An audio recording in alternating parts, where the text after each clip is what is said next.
How to share PowerPoint in Zoom like a pro. Hi guys, in this video, I'll be showing you how you can share PowerPoint on Zoom meetings in different ways. Well, there are lots of ways on how you can share Zoom meetings. Well, basically, the most basic and the easiest one is to share your entire screen to the meeting or to the session. But the downside of this, you guys, is that it actually shows what's in your entire screen, and you don't want that. You only want to like show the PowerPoint. But if you're really not doing anything, if you're confident with your presentation, just go ahead and share your whole screen. No problem about that. But you can see here the disadvantage of this is that when you try to like access a note, or when you want to read a note, or when you want to like access an information apart from this particular window right here, particular app, it's going to be hard because your audience will see you changing tabs or changing windows from windows. Right now, they can actually see this going on screen right now because you are screencasting your whole window over here. That is, you can see that it's actually shown because of the green encapsulating the window right here. So it means that your whole window is being shared. There's no way out of it. So you can actually choose a different way to share this. There's a lot, like what I said, there's like almost, there's 4 ways or 3 ways to share screen. What you want to do is go back to like this page right here, share another screen, and you can actually just choose the PowerPoint app over here. Now, once you do that, your audience will only see the PowerPoint window, and you can start to go and hover around different apps, different tabs without them knowing that. And as you can see, I'm browsing all through the PowerPoint and without them knowing about it. And then I can go ahead and access other information from different tabs or from different sources in my computer. As you can see, I'm accessing my window right here, or my document right here, and I'm sure they're not seeing it because I only allowed Zoom to share the PowerPoint app, which is right here. Well, you can take this a step further. I'll show you one way to like take this a little bit further by doing a simple step over here.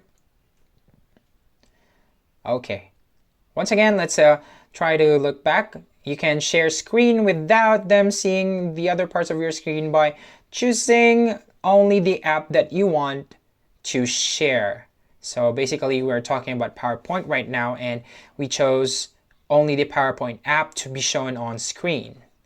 And you can also tick on presenter view or click off presenter view right here. Okay, so now let's take this a little bit, one step further by actually going on and, okay. All right, as you can see, we're trying the slideshow right here.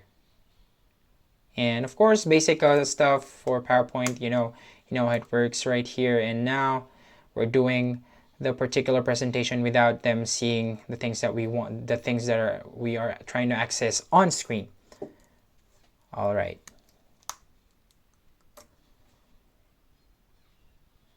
Okay, so now let's try to take this a little further, like what I said.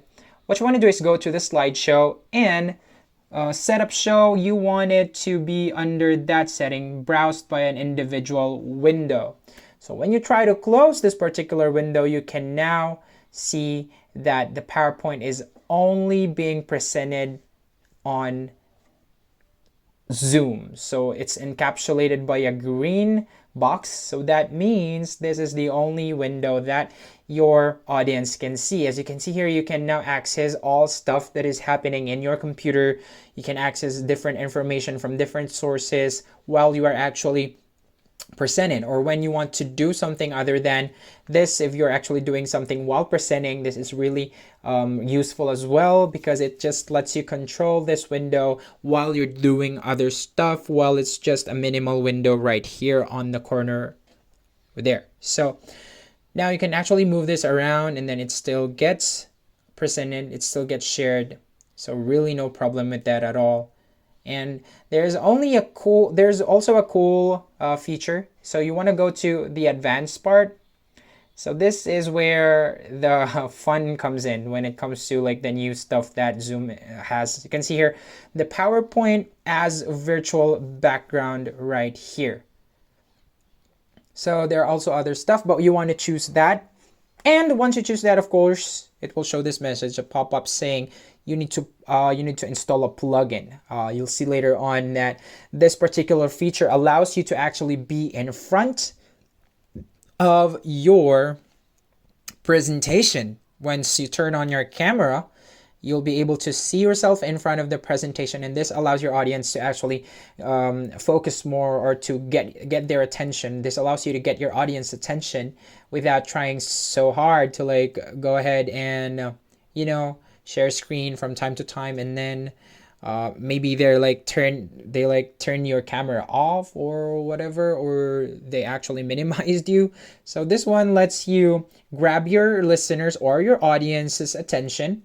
So you'd like to use this feature when you want to do that. For me, this is the best way to share your PPT. So you just want to go ahead and select the PPT that you want to share through this particular feature. And then it actually loads up in Zoom meeting application itself. You don't have to share screen anymore. Now, as you can see here, once I turn on my camera, start video, I'll be right in front of the presentation like this one.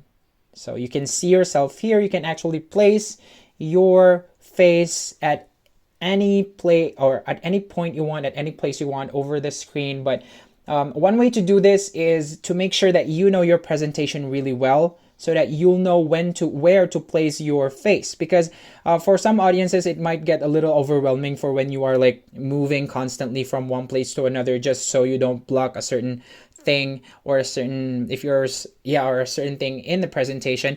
Make sure that you set up your presentation in a way that you give space for your face, like right at the corner, or maybe you want to be in the middle of your presentation, just like an Apple presentation would, or an AppleCon. Just go ahead and make sure to know your presentation so that your audience will not actually be overwhelmed with the moving and stuff that you're doing if by any chance you're blocking a certain part of the presentation. So knowing your presentation is really important for this one. Well, I think this feature is really cool for when you are trying to catch or grab your audience's attention. I think that when you use this, you'll be able to do a better presentation, a more effective presentation.